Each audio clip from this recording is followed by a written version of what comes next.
Hello students, welcome back in our class. उम्मीद करते हैं आप सभी अच्छे से अपनी तैयारी कर रहे होंगे। आज की क्लास में हम क्लास 10th के 2024 में बोर्ड एग्जाम में पूछे गए इंग्लिश के सेट नंबर 3 को सॉल्व करेंगे। तो ये है सेट नंबर 3 जिसका कोड है 817HJ। अभी तक हमने दो सेट को सॉल्व किया था, 817HH और HI। आज हम 817HJ सेट को सॉल्व करेंगे। तो आइए स्टार्ट करते हैं आज की क्लास को। और अगर आप चैनल पर नए हैं तो चैनल को सब्सक्राइब और वीडियो को लाइक करना ना भूलें। सबसे पहले आपको रोल नंबर और नाम, ये दो चीजें दिखाई देती हैं। यहाँ पर आप अपना कुछ भी रोल नंबर 1, 2, 4, 8, 6, 9 जो भी आपके एडमिट कार्ड में लिखा हो और आपका जो भी नाम हो, क ख ग घ, ये दो चीज आप यहाँ पर पेपर मिलते ही लिखेंगे। इसके बाद आपको इंस्ट्रक्शंस दिए गए हैं। इंस्ट्रक्शंस है, टाइम है 3 आवर्स 15 मिनट्स, 3 घंटा पेपर को सॉल्व करने के लिए और 15 मिनट पढ़ने के लिए है। समय है 3 घंटे 15 मिनट। इसके बाद 70 नंबर का पेपर है। अब कुछ और इंस्ट्रक्शंस हैं, इन्हें आप ध्यान से देख लें। First 15 minutes are allotted to the candidates for reading the question paper. पहले 15 मिनट क्वेश्चन पेपर को पढ़ने के लिए हैं। ऑल क्वेश्चंस आर कंपल्सरी, सभी क्वेश्चंस कंपल्सरी हैं। This question paper is divided into 2 part, part A and part B. Question paper दो part में डिवाइड है, पार्ट ए और part B. Part A consists of 20 multiple choice questions of 1 marks each that have to be answered on the OMR sheet. Part A में 20 number के 20 बहुविकल्पीय प्रश्न होंगे। For Part A, read the question wise instruction and mark your answer on the given OMR sheet only. आपको answer सिर्फ OMR sheet में ही fill करना है, paper में भरना नहीं है। OMR शीट को इरेज, कट, व्हाइटनर आदि नहीं करना है। Marks of the questions are mentioned against them, प्रत्येक प्रश्न का नंबर उसके सामने मेंशन है। Part B consist of descriptive type questions of 50 marks. Part B में 50 नंबर के डिस्क्रिप्टिव क्वेश्चंस होंगे। All the questions of part B are attempted, part B के सभी क्वेश्चंस को अटेम्प्ट करना है। तो आइए स्टार्ट करते हैं अब पार्ट ए को।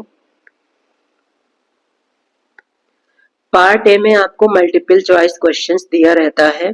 तो सबसे पहले क्वेश्चन नंबर 1 से 3 के लिए इंस्ट्रक्शन दिया है।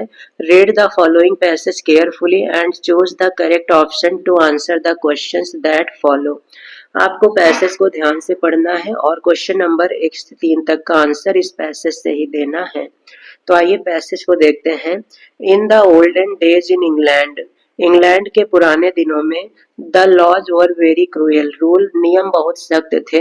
अ man could be hanged for a very small offence, बहुत छोटे अपराध के लिए भी व्यक्ति को भयानक अपराध मिलता था।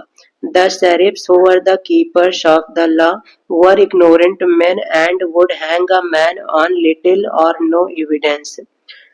शेरिफ्स जो कि कानून को बनाते थे, वे बहुत अज्ञानी पर्सन हुआ करते थे और वो बहुत छोटे या फिर बिना किसी एविडेंस के भी सजा दे देते थे। Often when a man feared some punishment from the sheriff, he would run away to the forest. जो भी शेरिफ्स के इन पनिशमेंट के बारे में सुनता था वो डर से जंगल में भाग जाता था। In the forest he would join the company of other men who had come there like him, जंगल जाकर वो अपने जैसे दूसरे लोगों की कंपनी को ज्वाइन कर लेता था जो उसी की तरह जंगल में आए थे। सच मैन वर कॉल्ड आउटलॉज, ऐसे लोगों को आउटलॉज कहा जाता था जो जंगल में जाके बस जाते थे। They made deer living by hunting deer or by robbing travelers on side highways, तो वे अपना जीवन गुजारते थे हंटिंग करके, शिकार करके या फिर यात्रियों को हाईवे पर लूट कर। तो ये पैसेज है। अब इसका क्वेश्चन देखते हैं। क्वेश्चन नंबर 1 है, What was the punishment for a small offense in England during the olden days? Olden days में इंग्लैंड में क्या पनिशमेंट होता था? Imprisonment, fine, exile, hanging। तो सही जवाब है हैंगिंग।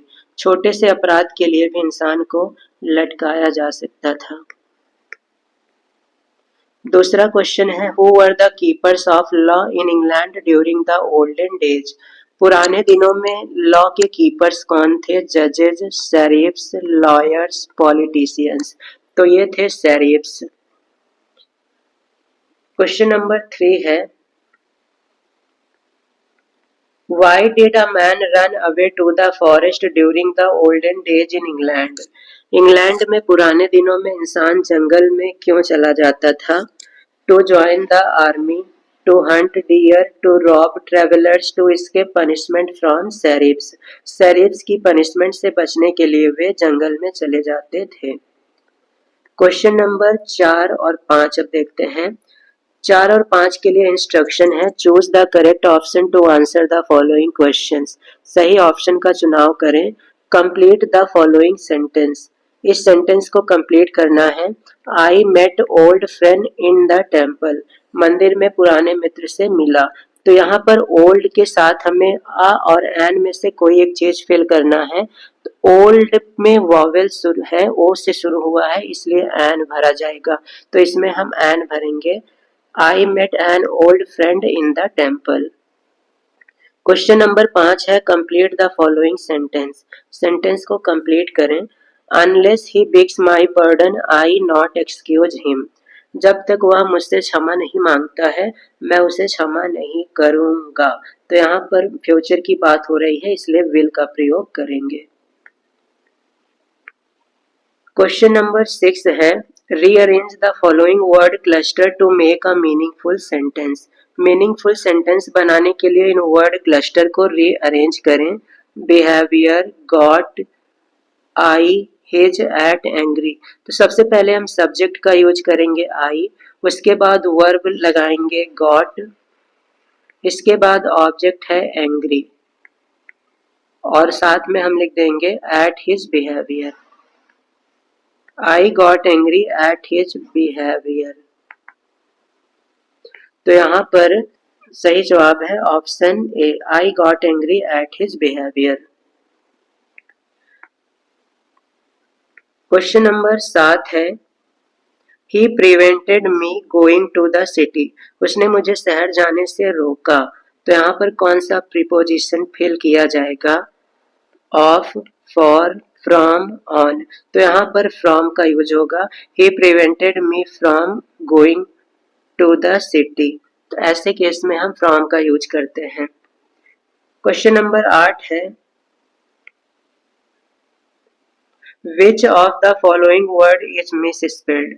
इसमें से कौन सा वर्ड गलत है? Humour, share, briefly, language. तो यहाँ पर सभी स्पेलिंग सही है। हो सकता है हम जल्दीबाजी में सबको सही कर दिए हों। तो पेपर में लैंग्वेज की स्पेलिंग गलत दी गई है। पेपर में दिया है LANGUEGE। लैंग्वेज की ये स्पेलिंग दी गई है और यही गलत स्पेलिंग है, लेकिन हमने सही टाइप कर दिया है। तो आप ये चारों की स्पेलिंग याद कर लेंगे। क्वेश्चन नंबर 9 और 10। 9 और 10 का आंसर इस पैसेज से देना है और ये पैसेज आपकी बुक से आया है। इस पैसेज के अनुसार आपको आंसर देना है। तो क्वेश्चन है, कुर्ग और Kodagu the smallest district of Karnataka is home to evergreen rain forest, spices and coffee plantations। Evergreen rainforest cover 30% of the district. During the monsoon, it pours enough to keep many visitors away. The season of joy commences from September and continues till March। इस passage के अनुसार आपको answer देना है। तो आइए start करते हैं क्वेश्चन नंबर 9, 10। क्वेश्चन नंबर 9 है, in which state of India Coorg situated. Coorg कहाँ स्थित है? तो ये पहली लाइन में लिखा है कुर्ग कर्नाटका में है। तो सही जवाब है कुर्ग कर्नाटका में।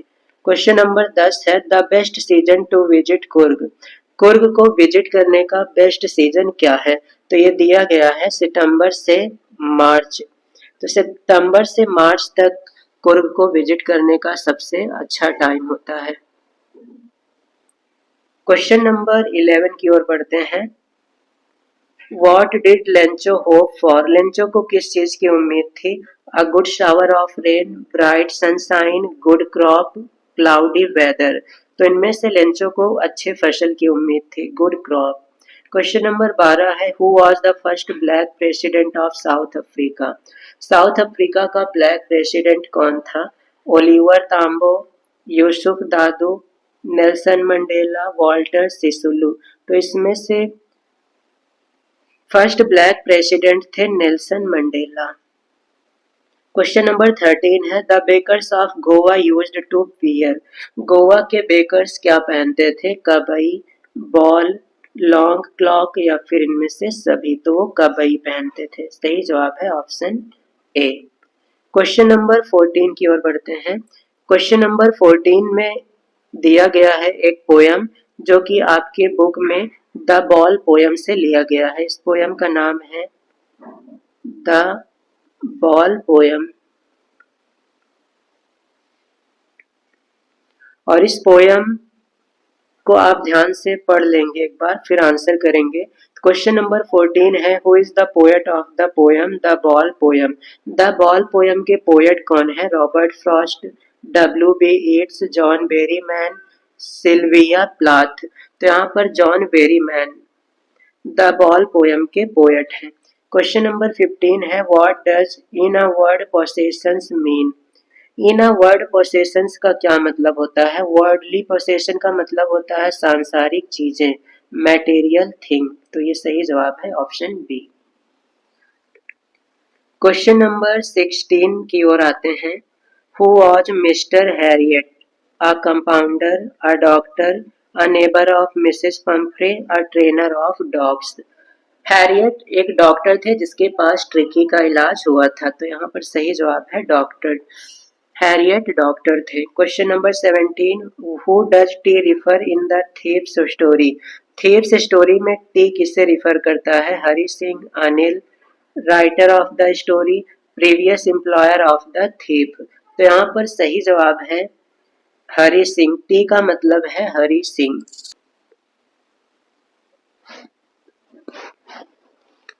क्वेश्चन नंबर 18 है, who came to meet Ausable in the story the midnight visitor?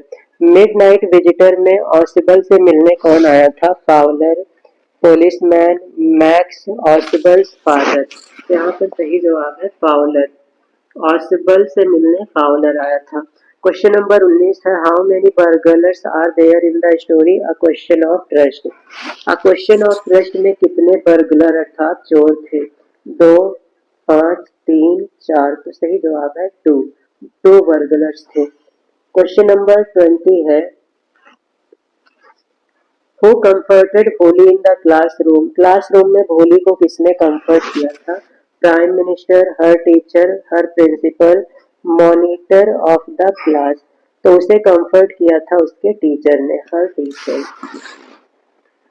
इस प्रकार से ये थे 20 MCQ क्वेश्चंस जो कि बोर्ड एग्जाम 2024 से लिए गए हैं।